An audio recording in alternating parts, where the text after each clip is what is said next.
Hello dear student, welcome. तो जैसे आप लोगों का एग्ज़ाम चल रहा है तो लेटेस्ट पेपर था वो, तो उसको ऑब्जेक्टिव डिस्कस कर लेते हैं और कैसे आ सकता है, राइट। तो बहुत सारे कॉस्ट के सम सॉल्व के यू कैन चेक। तो फर्स्ट क्या दिया, prime cost plus variable overhead. तो जो प्राइम कॉस्ट होता है और वेरिएबल ओवरहेड सब मिला के मार्जिनल कॉस्ट बोला जाता है, right. Okay, cost of sale नहीं आएगा। प्राइम कॉस्ट और वेरिएबल ओवरहेड को बोलेंगे मार्जिनल कॉस्ट। और इधर बोला dash include direct cost and all indirect cost, तो टोटल कॉस्ट आएगा जिसमें डायरेक्ट कॉस्ट आता है और इनडायरेक्ट कॉस्ट सबको ऐड करेंगे तो टोटल कॉस्ट मिलेगा। तो ऐसे घुमा फिरा के ब्लैंक्स आएगा। परपेचुअल इन्वेंट्री, परपेचुअल मतलब कंटिन्यू, मतलब स्टॉक मेंटेन करना है, इन्वॉल्व्स। तो इसमें बिन कार्ड और स्टोर लेजर का इस्तेमाल होता है। ओके, ये सब नहीं आता है। तो bin card and store ledger are involving perpetual inventory system. Okay, material control involves, जो भी मटेरियल कंट्रोल करता है। तो जो ओनली वाला आएगा ना वो नहीं कभी भी रहता है आंसर, ट्रू और फॉल्स में भी फॉल्स रहता है। ओके, तो मटेरियल कंट्रोल क्या इन्वॉल्व करता है, purchase, storage, issue of material, लाना रखना। Okay, which discount is offer to purchase on buying large quantity, तो उसको बोलते हैं क्वांटिटी डिस्काउंट। क्या मिलता है उसको, क्वांटिटी डिस्काउंट मिलता है, ठीक है। और टाइम स्टडी किसके लिए काम आता है, fixation of standard time, fixation of standard time, कितना टाइम काम करना है उसको। और normal idle time can not be avoided, जो नॉर्मल आइडल टाइम होता है, जो वेस्ट होता है उसको हम अवॉइड नहीं कर सकते। नॉर्मल एबनॉर्मल को अवॉइड कर सकते हैं।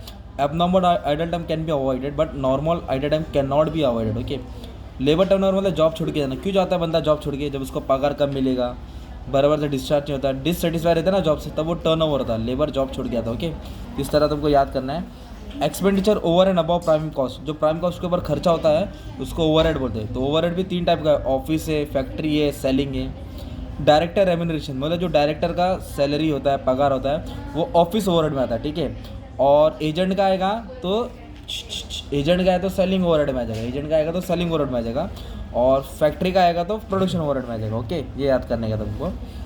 Which of the following item is include in the preparing a cost sheet, तो कॉस्ट शीट में क्या क्या आता है बनाने के लिए, गुडविल रिटर्न ऑफ नहीं लेते, टैक्स को भी नहीं लिया जाता है, रिजर्व को भी नहीं लिया जाता है, तो फिर क्या लिया जाएगा, property tax on factory building, तो फैक्ट्री बिल्डिंग आएगा क्योंकि फैक्ट्री के रिलेटेड था। ओके, सैलरी पे टू पार्टनर, तो ये ऑफिस का भी नहीं है, सेलिंग का भी नहीं है, factory, because it is not part of cost sheet, ये कॉस्ट शीट में नहीं आता है, फाइनेंशियल अकाउंट में आता है। ओके, सैलरी पे टू पार्टनर, ये तुम्हारा 10 मार्क का ऑब्जेक्टिव हो गया, 12 आएगा, 10 करना है। ट्रू और फॉल्स पे भी डिस्कस करते हैं। Cost which have been incurred in past, जो पहले हो चुका है, right, are known as historical cost. True, जो पहले हो चुका है उसको हिस्टोरिकल कॉस्ट ही बोला जाता है। जैसे कोई इन्वेस्टमेंट किया, कुछ खरीदा रहेगा। नॉर्मल कॉस्ट, जो छोटा मोटा कॉस्ट होता है, normal is an unusual cost where occurrence is usually irregular unexpected due to some abnormal situation.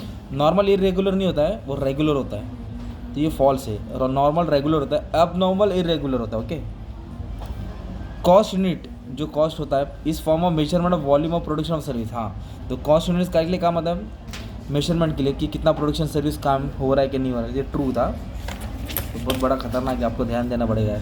Carriage inward is not really an overhead it but is a direct cost. True, direct carriage inward किस में आता है, direct material में आता है, ठीक है। तो ये ओवरहेड में नहीं आता है, मटेरियल के अंदर आता है, इसलिए ये डायरेक्ट कॉस्ट ही होता है। ओके, कैरेज इनवर्ड आता है, ओके, रॉयल्टीज आता है, जो डायरेक्ट मटेरियल के रिलेटेड होता है ना वो सब। ऑक्ट्राई आता है, बफर स्टॉक, जो लिमिट करके रखते हैं, is that material which is held in reserve to meet sudden order और एनी कंटीजेंसी। मतलब जब इमरजेंसी आएगी तो जो स्टॉक मेंटेन करके रखते हैं रिजर्व में, इसको बफर स्टॉक बोलते हैं। Yes, true. Average method of pricing, the material issue is useful when material pricing are fluctuating. True, जो वेटेड एवरेज होता है उसमें एवरेज प्राइस निकाल जा रहा था मिल के, तो ये फ्लक्चुएशन के काम टाइम आता है। पीस रेट मतलब कितना पीस के हिसाब से उसको रेट मिल रहा है। Differentiate between efficient and inefficient worker. True, मतलब जो अच्छा काम करेगा, जो ज़्यादा प्रोडक्शन करेगा उसको ज़्यादा पगार, जो कम करेगा उसको कम पगार। तो obviously it is efficient and inefficient के बीच में होता है। कॉस्ट ऑफ स्टोर, स्टोर का खर्चा is allocate on the base of direct wages. False, नहीं, स्टोर है तो मटेरियल के हिसाब से एलोकेट होता है, वेजेस के हिसाब से नहीं होता है। Okay, depreciation on plant and machinery से part of work overhead. True, works मतलब फैक्ट्री का ही खर्चा है। Cost of storage of space बोला है, एग्जाम्पल ऑफ कैरिंग कॉस्ट। हाँ, कॉस्ट EOQ का टॉपिक है ये। मेंटेनिंग मतलब कॉस्ट को सामान लेकर खर्चा होता है। Under valuation of closing stock in costing increases cost profit. Falls, profit कम होगा, ठीक है।